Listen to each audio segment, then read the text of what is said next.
Welcome to the Sisters in Loss podcast, a faith-based podcast that spotlights Black women that replace silence with storytelling around pregnancy and infant loss and infertility. Black women experience miscarriage and stillbirth 4 to 5 times more likely than white women in the United States, according to the CDC and NIH. Whether you've experienced a miscarriage, infant loss, or stillbirth, are trying to conceive, or have an infertility diagnosis, you will learn about resources and strategies to heal, gain clarity, peace, and hope, and find an empowering path forward after loss. I'm your host, Erica M. Freeman, and you'll hear me interview other sisters in loss from around the world who have healed from such a painful and traumatic experience by sharing their testimonies and stories to inspire and help others turn their pain into their purpose. Storytelling is powerful. Storytelling is activism. Storytelling is healing. Now let's get started. Welcome to the podcast. Thank you. I'm excited that you are here. I would love for you to tell us a little bit about yourself and what you do. All right, I'm Shannon Rone, and my husband and I, we've been married for 10 years. We have a 5-year-old and a 2-year-old. I'm a certified grief coach, the founder of Highlight Your Healing, J&J Journals, and host of the Highlight Your Healing podcast. I love it. And we did a whole talking session before we press record, y'all. So I'm excited that my sis is here as a fellow podcaster, but also as a fellow griever. So I would love for you to just take us back on your journey to motherhood and share with us your lost story. Yes, so my journey began, it was early 2019. My husband and I, we decided that we were ready to start growing our family.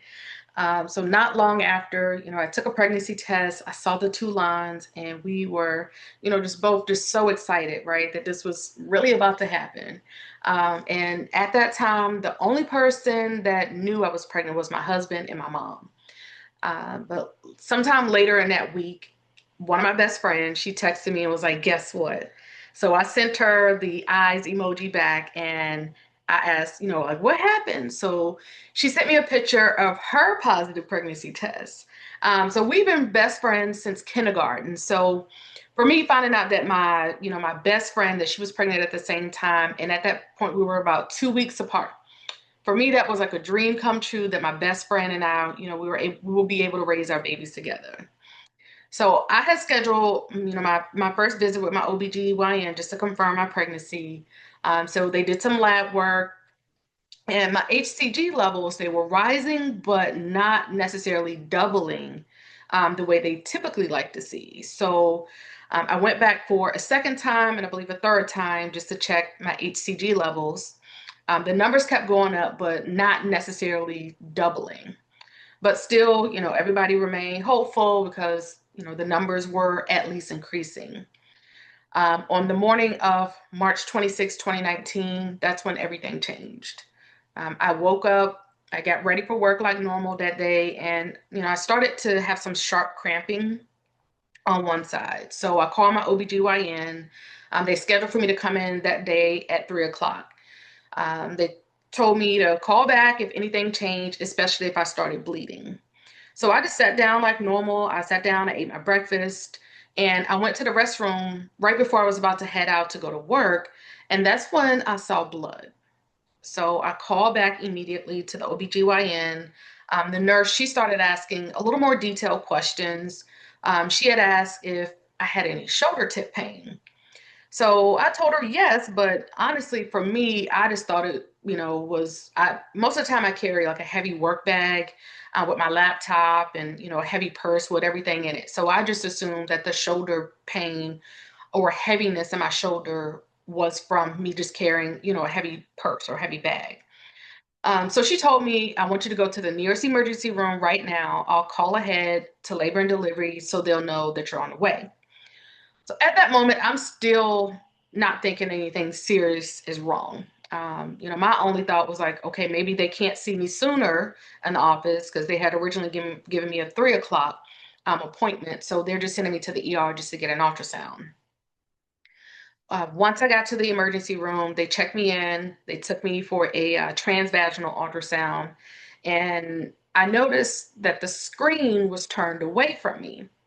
So, as a first time mom, I didn't really even know what to expect. The ultrasound tech, her and I, we were just making small talk about vacations and going to the beach. My husband and I, we had already had a planned vacation to go to Maui within the next week. So we just, talked a little bit about that while she's doing the ultrasound.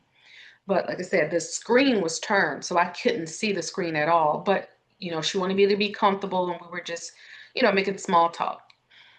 So after the ultrasound, they brought me back to the room, and the nurses, they kept coming in and out, but nobody was giving me any answers. So that kind of made me nervous. It was like they kept coming in and out, but nobody's really telling me exactly what's happening. So finally, the ER doctor comes in and he says, based on the ultrasound, it appears you're having an ectopic pregnancy. And I'm pretty sure at that point, that was probably the first time I had even ever heard the word. I didn't really even know what it was. And the ER doctor here let me know that they've been trying to reach my OB, but they couldn't get in touch with her. So they were gonna send an on-call OBGYN to that was at the hospital for her to come speak with me because they couldn't get in touch with my OB. So the on-call OB, she came in and she explained everything that was going on. She basically said, you're having an ectopic pregnancy and there's internal bleeding. She said, I need you to call your next of kin so they can come immediately. And she let me know that they had me scheduled for surgery at 5 p.m. that day. But if anything were to change, during that waiting period, then they would take me back, immediately. And the reason they had to schedule it is because I ate breakfast and having to, go under the anesthesia, you have to wait until, I guess, empty stomach. So I called my husband. He was at work and I'm like, hey, they said I need to go into surgery and a next of kin needs to get here immediately. So that kind of freaked him out because, this is definitely not something we expected how our day was going to start. Um, but I don't even know if I knew how to process everything that she said. It was almost like I was in denial about everything that was happening. Everything that day that I remember, it just moved so fast. This was probably my first time, like I said, hearing the word ectopic, but just thinking to that day, just how fast it went, being prepped for emergency surgery. My husband, he got to the hospital. I remember we called my mom. At this point, like I said, she was the only person who even knew I was pregnant. And now suddenly everybody in my whole family is on alert, trying to understand, what's happening. Why are you in the emergency room going through emergency surgery? And I had never had surgery before. So, everybody, including myself, was terrified. My mom and dad are like, do we need to, get on the road, get on a plane and come to you? Because they're in Virginia, we're in Atlanta. So we're trying to get everybody else calm, like, no, we'll, keep in touch and let you know. But I remember them, they will be into the operating room. And I just remember the room was just so cold. I remember just looking around, there were really bright lights. I remember there were screens kind of around the operating table. And as they were prepping me for surgery, or at some point, I remember the anesthesiologist asking, are you allergic to anesthesia? Anesthesia. And I'm like, "Mm." All I could say was, I don't know. I've never had surgery before. So, all of this is just going so fast, and I just remember being nervous and scared, but all at the same time just no emotion because it's happening so fast. I did end up having the laparoscopic surgery, and then during the surgery they found out that my left fallopian tube had ruptured and I was bleeding internally, so they ended up having to remove my left fallopian tube. I was discharged later that evening. And up until this point, like I said, I still hadn't cried or really even processed what actually happened the past few hours. After I was discharged, my husband and I, we stopped at the CVS to pick up the pain medication. And I just remember the prescription wasn't ready yet, so we just sat in the parking lot. And that night it was raining pretty hard. It was dark. We were just in the car, and I remember us just sitting in silence and just realizing how my life had changed in a matter of hours. And, the baby that we were once excited about was gone. And in that moment is when it all settled in, and I completely lost it just sitting in the car in the parking lot at CVS. Um, but fast forward just a few months, once we got the okay, to try again. For us, we were hopeful. We wanted to start our family. We just knew that, okay, whatever happened that first time, nothing's going to happen again, right? But on January 2nd of 2020, I had a miscarriage. And once again, just completely devastated. This was my second loss in less than a year. But, even in the middle of the heartbreak, we definitely didn't let go of our dream. We wanted to have a baby. We wanted to start our family. So my husband and I, we saw a fertility specialist just to make sure that, everything was okay, because this was now our second loss. So I did a HSG of my remaining tube just to make sure, everything was fine with that, because I didn't want to risk another ectopic and losing my remaining tube. And all of the testing that came back normal. So there was really not a reason that anyone could put to why I had those two losses. And the ectopic loss, I remember the doctor just saying it was just a fluke. And that was really the only thing they could tell me. It was just a fluke. But really, after everything that we had been through, I didn't want to give up on, having a baby. So we kept trying. And in 2020, that's when we were blessed with our double rainbow baby, our baby boy. He was born in December of 2020, right in the middle of the pandemic. And as you know, that brought on its own challenges. So because of, the COVID protocols, my husband and I, he couldn't come to any of my appointments. I could FaceTime him, but, he was not able to physically come into any appointments. So I went alone. Um, and just with that, just carrying both kind of like the joy of being a parent, but also the anxiety of the past losses. And every appointment, really, as I went to every appointment, I felt like I was holding my breath, just waiting to hear bad news. Um, but just to kind of come back to when I talked about my best friend, everything really came full circle. It happened again. My best friend and I, we ended up pregnant at the same time for the second time. Just like before, we were 2 weeks apart, but this time it was different. I was excited, but also scared, nervous, cautious. Because after two losses, it's hard to let yourself celebrate fully because you're really afraid to get too attached or to get too excited, especially after my history of the two losses. But truly, by God's grace, we both delivered healthy babies. They are exactly 2 weeks apart, and for me, it was just such a redeeming moment after everything that we had walked through. And in April of 2023, my husband and I, we welcomed our second baby. It's our baby girl. So a lot of that season, I suffered in silence. I didn't know how to talk about what I was feeling. I didn't know who would even understand what I was going through. And really, I completely felt alone. Because I didn't really know anybody else that had gone through a pregnancy loss, let alone an ectopic pregnancy. So for me, I completely felt alone. I didn't talk about it, or even if I tried to, I would break down, like in my car on the way to work, in my office. Um, so it was a very, very hard time for me, and that's when I started to journal. When I didn't have the words to speak, I could write it. Um, so that's a little bit about the pregnancy losses, and then what led me to starting J&J journals, highlight your healing. That kind of later came down the road, but I also started therapy.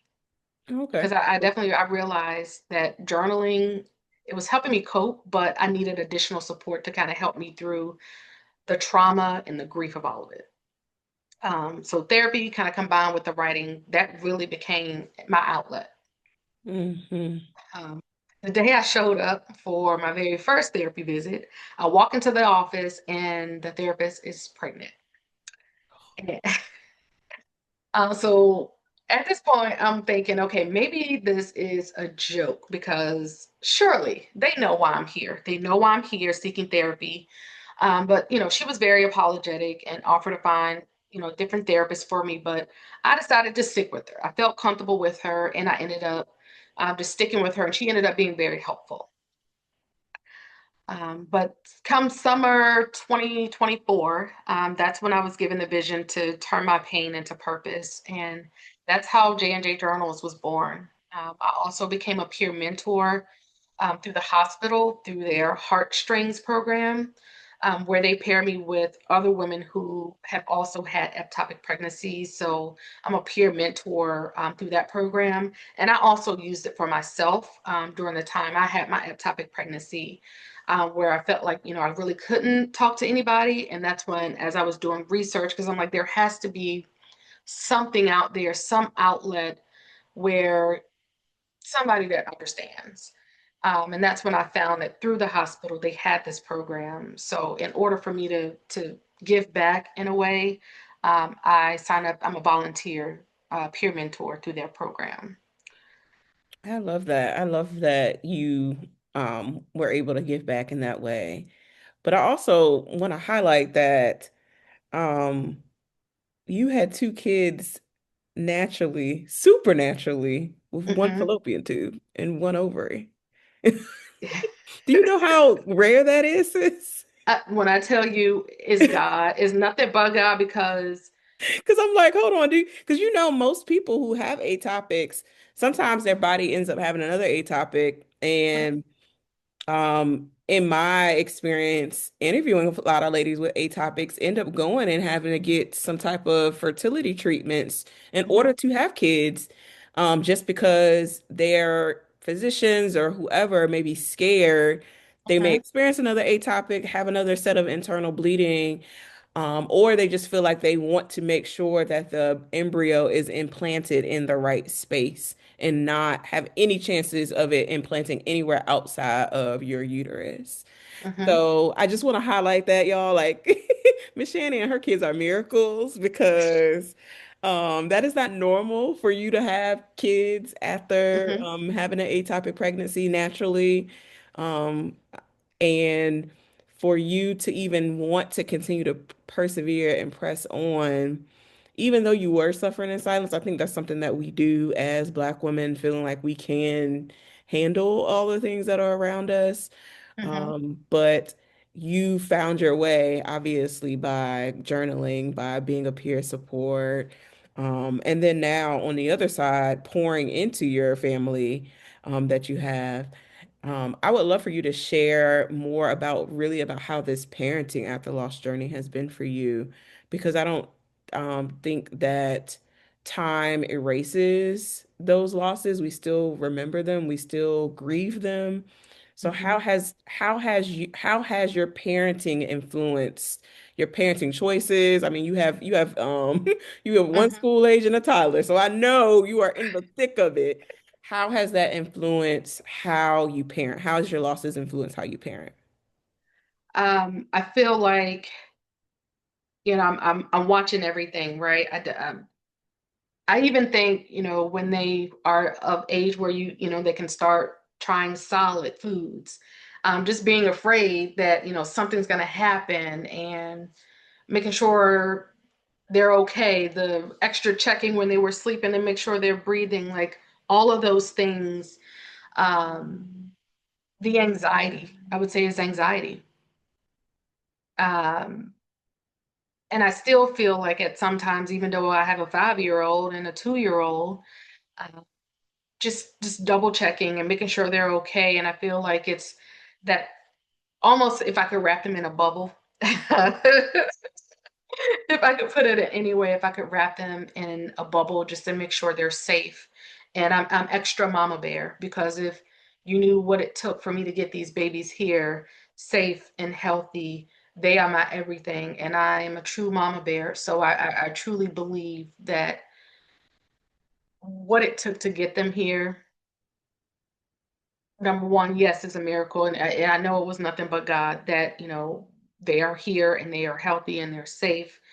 Um, and as a mom who's had to go through all of the trauma and the surgeries and whatnot, I will do whatever to make sure they are safe and are healthy at all times. So I would say definitely it has been a lot of anxiety around parenting for me. I feel like I have gotten better, but I can definitely tell where I'm making sure, checking the box, making sure, don't eat that grape like that, or like, just making sure, just being extra cautious. And I know that I can't protect or save them from everything, but everything it took for me to get my babies here, I will do whatever I can to make sure they are protected and safe. I love that. And I would love to talk about your spiritual journey, like Yeah. how, especially after the two back-to-back losses, and then being pregnant with your best friend again during the pandemic, the grief of not having a normal pregnancy, because I don't think people really talk about that for my pandemic babies that were born in 2020 and 2021. A lot of moms really are, especially if they've gotten pregnant subsequently after that, now they understand what a normal pregnancy was, because you don't really know that if you never had a pregnancy before and that was your first time going through it. I would love for you to really talk to us about just that journey, because I think um, how our faith wavers throughout our grieving journey, even when we get the thing that we ask God for and we desire for, that there still may be some wrestling that we do. So, how was your faith journey during that period of Ooh, time? it was tested like no other. And I'm pretty strong in my faith. And, me and God, like two peas in a pod. But during that time, wow, it took me some time to get back to where I was trusting and, having faith. And it took me a moment to to build that back up because I felt like, number one, why did it happen the first time? And then it happened a second time. Like, I really couldn't understand why God allowed that to happen to me. I felt like I had so many questions and, no, not to question God, but I'm like, why? I had so many questions. Why? Why would he allow this to happen to me? I felt like I was a good person, a good Christian. I went through all of these emotions and feelings about, you know, how could this have happened to me? And it was on, I never forget the date. It was on March 5th, 2020, going down 285 on my way to work. And there's this tractor trailer right side of me. And it was a message clear as day. It says, it's easy. All you have to do is ask God. And I just remember sitting in my car and I had never seen anything like this before, but I knew that was a message from God. Like, all you have to do is ask me.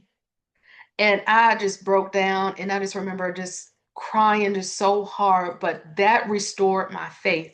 Seeing that on the side of this tractor trailer, like this message of all places, of all things, is on the side of a tractor trailer. And it said, it's easy. All you have to do is ask. And it was like, dot, dot, dot, God. And a couple of weeks after that, I found out I was pregnant with my son. It was probably maybe the next month. So probably early April is when I found out, I believe, that I was pregnant with my son. And I saw the message on the side of that tractor trailer. It was March 5th of 2020. My son was born December 2020. So That is exactly nothing but God. Oh my goodness. I love that. I love those moments when God speaks to us when we just did not see it coming and it just knocks us. knocks us in our place, and it's like, get that I was sent to get you together, and it got Listen, you this tractor together. trailer was like, we're gonna be right here in this traffic and you're gonna see it. And And you are I'm gonna like, see it plain as day this is to get nothing you but together. God. Yeah. Yes, yes. So let's transition and talk about this business, this podcast, and really how has all that come about? Because you obviously you're a busy person because you got two kids that are probably running all around town. So how have you how has your grief and healing evolved till now where you want to help others? Yeah, so like I said, the vision for the journals, because that's really what got me through that very, very tough season of my life, was journaling. And it was a vision from God, and the vision was journals. And that's what I did. I started creating journals. So I have a grief journal, and the journals were almost like the journey that I took on my own. So I have a grief journal, I have a pregnancy loss journal, gratitude journal, prayer journal. I have a journal that has positive affirmations. So it's almost like my own like journey. So my faith, gratitude, even in the midst of, I was still grateful. I'm grateful that I'm alive, right? I had internal bleeding. So if things didn't go the way they went so quickly, I may not be here to tell my story. So my journals and my podcast is centered around supporting women who are navigating grief and learning to heal with faith. Because I know firsthand what it feels like to search for hope in the middle of heartbreak. Um, but I have learned that, grief and hope, they can both exist at the same time. So, my journey definitely was not easy. It didn't follow this, picture perfect timeline that I had imagined. But I truly felt like God, He met me right there in the darkest moments of my life. And He showed me that He keeps His promises, and that, healing, it is possible. Um, and healing that can look different for each person, right? But I truly felt like God met me in my darkest moments, and I've been able to turn my pain into purpose and help the next woman who's navigating grief. I love that. And you have a podcast now that you have started to really highlight those stories. So I would love for you to talk about your podcast as well. Yep. So my podcast, it's Highlight Your Healing. And like I said, it's really for women who are navigating grief and learning to heal with faith. So on my podcast, we talk about all types of grief.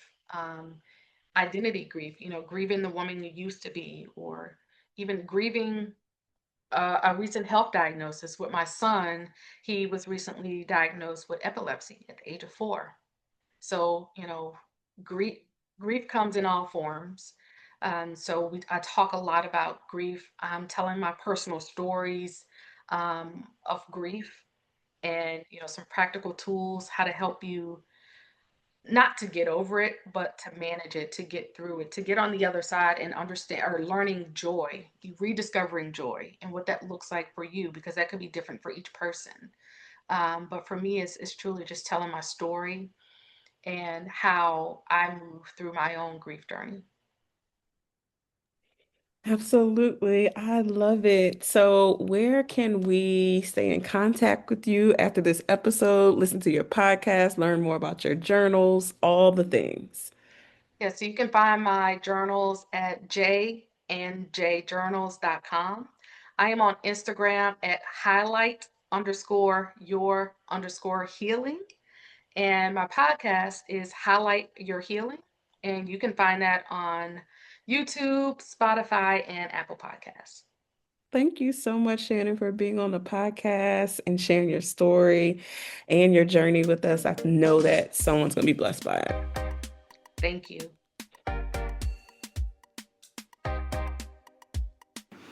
Thank you for listening to today's episode. For show notes, go to sistersinloss.com to stay connected with us and join the Sisters in Loss community and receive my weekly newsletter. please go to sistersinloss.com/newsletter. That is sistersinloss.com/newsletter. Please rate and review this episode, and I will talk to you